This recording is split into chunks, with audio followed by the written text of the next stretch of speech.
This video is rated TV-16, has some harsh language which may not be appropriate for younger audiences. Viewer discretion is advised.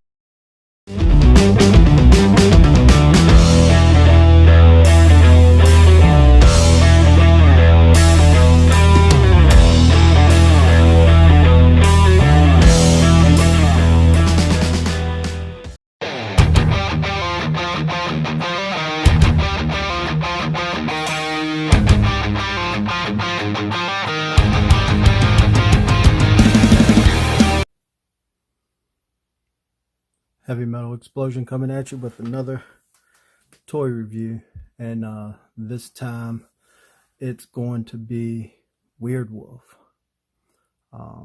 or whatever they call them.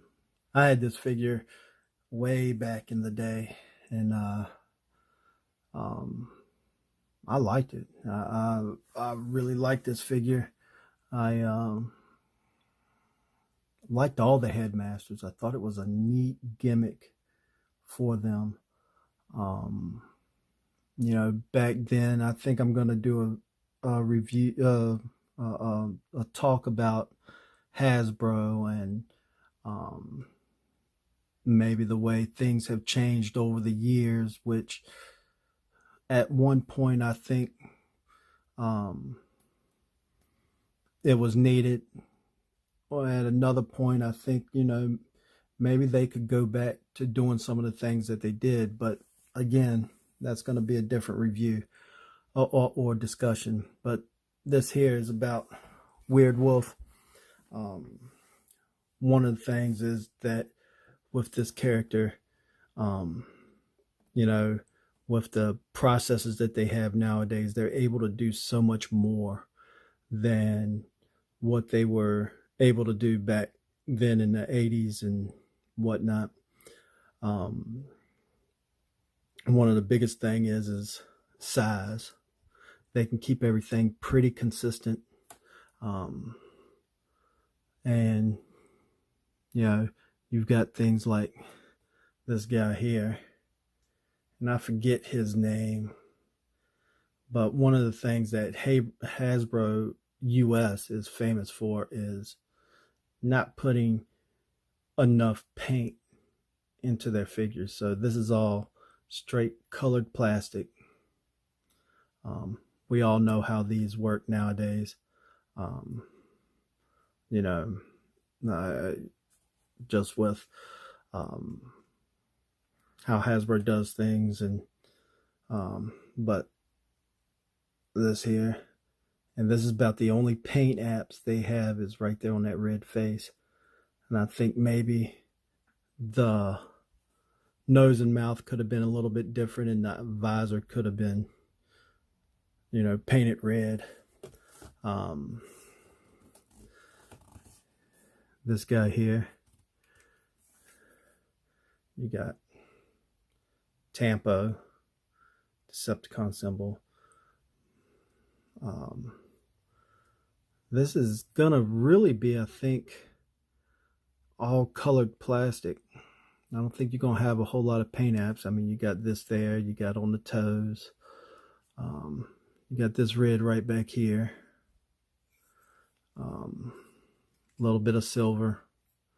Again, it transitions over to this side. That white,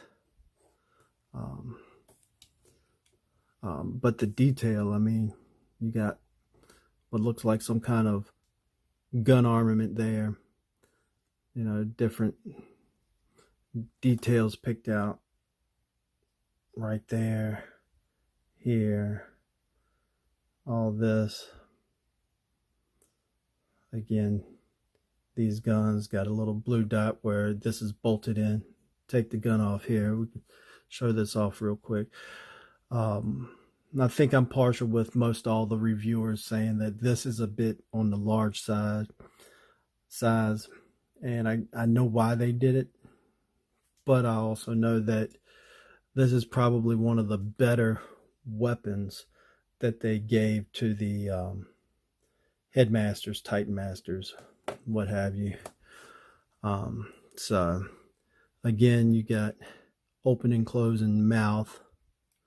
The head pivots here. It doesn't move up really, but it does pivot, so that's a plus. This is all clear plastic. It's all part of the same as the teeth. Red plastic there. And this is the cockpit. It does open. Can stick your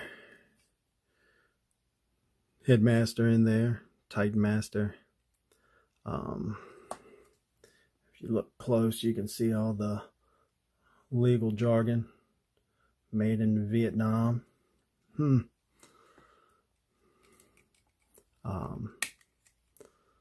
Does lock in securely. And of course, these tabs here into these slots, that's how it mounts on top. Or you can take it underneath. There is a peg hole there for the peg here, and it gives them a belly gun. Sweet. Again, this is I think they must have really thought long and hard on this figure and said, let's make this one cooler than all the rest of them. Yeah, because I didn't pick up Highbrow because to me Highbrow sucked, but now I want to get them because it'll just finish off the headmasters, original headmasters, and then target masters are presumably coming out in siege lines. So I probably just get the articulation in robot mode because it's exactly the same here, roughly, other than you have one extra hinge on this hinge here, which it's a ball joint, so right there. And I guess this hinge here. So let's go ahead and do that now and get to robot mode. So pull the tail off, unclip this here,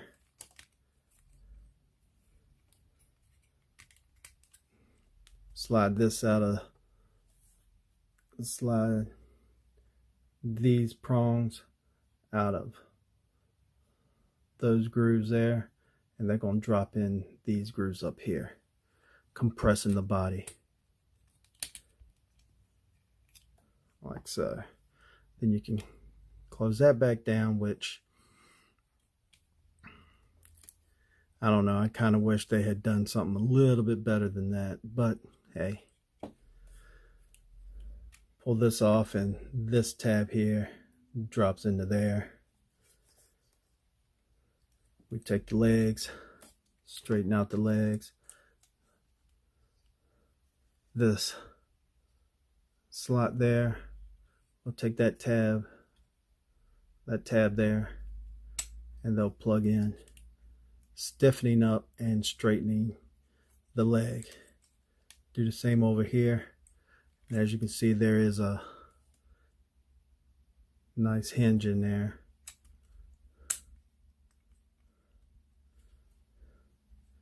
Okay. Take the paws and swivel them out, or swivel them around to the rear, and then fold out the toes. These become the heel. Now I know a lot of people are stuck in that mode where they call these heel spurs, but these are heels. You don't call your own heel a heel spur. It's not a heel spur. It is though a heel.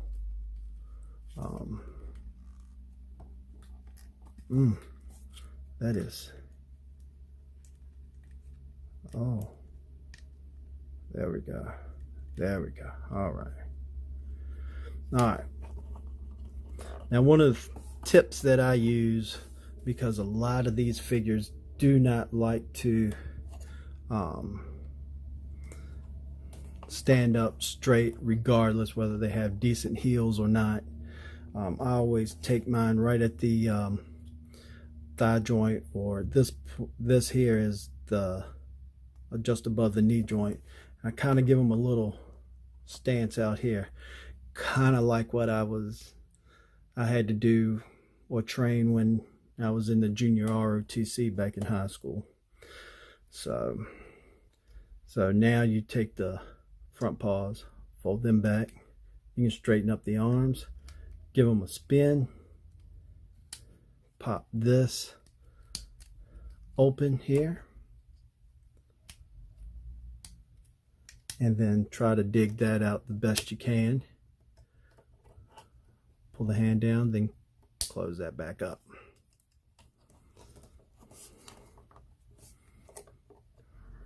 Position all that the way you want to. Again, straighten this up, fold this paw back in case my big fat hands were in the way of the other one. Rotate that around.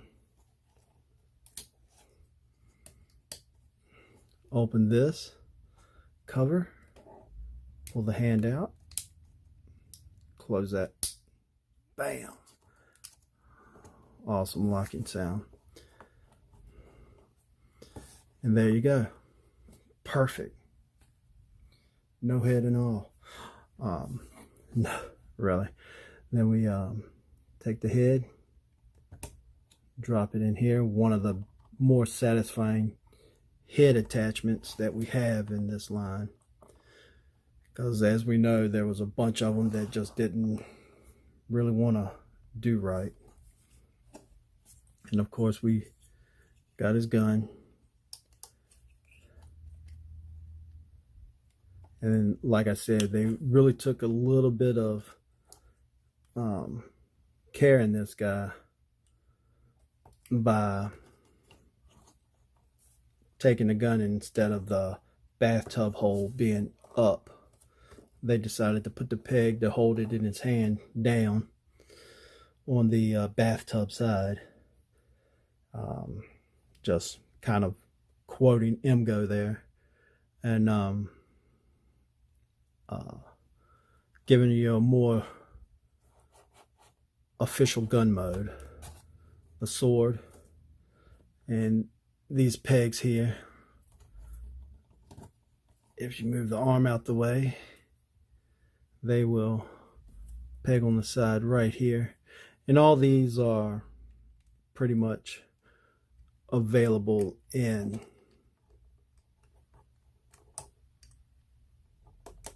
beast mode. So I mean, you're not seeing anything now that you wouldn't have seen in his wolf mode. So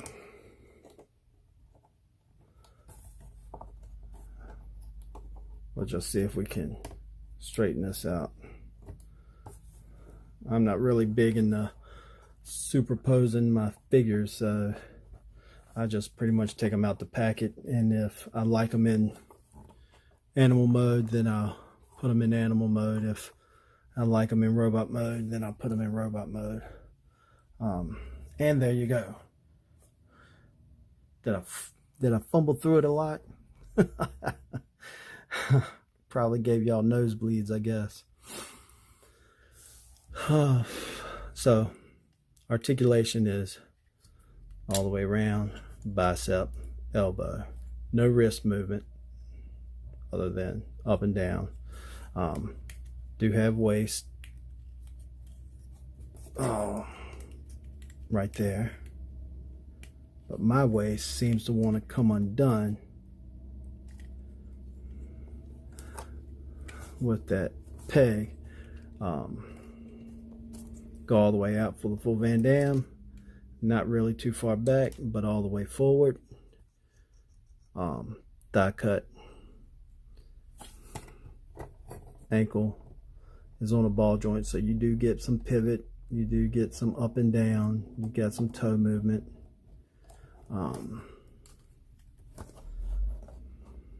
And of course the head does move. Here's the new paint apps here. You got blue painted there. This whole section is painted. I'm assuming it looks like it's painted like that yellow, and then it might be this white color officially, and then painted here, then painted there, and then of course your Tampa, and of course everything else is pretty much seen other than those silver pieces there. What I like about this figure is everything in wolf mode. Love that wolf mode. The robot mode is good too. Doesn't look like it has a whole lot of shoulder movement. So, but of course I don't play with my figures anymore, so they're just static, you know, transforming plastic statues. But I mean, really, I just really like this figure of all. It took me a long time to get them because I was going to try to get the case that it came in with Mindwipe and whomever else that it came with, and I just said, you know, BBTS had them on sale for like $7 or $11, something like that, 7 or 11 or maybe 7-11. And I said, well, I like him more than I like all the others, so I'm going to get him. So I did, and hell, even my wife likes them, and she is not a toy fan at all. So with that being said, give me a like, subscribe, and check out my Patreon. You know, once I get a couple of Patreon backers, I'm going to do my first giveaway, and so I haven't yet figured out what I'm going to give away yet, but I'm going to do my first giveaway. So with that being said, I'm here as a collector, as a fan, and I want to enjoy and pass my enjoyment down to you guys. And my only other passion when it comes to toys is G.I. Joe. These two made the biggest impact in my life, and of course Hasbro isn't gonna do any G.I. Joe stuff for a while, so I don't know. Transformers my thing right now. So with that being said, guys, until next time.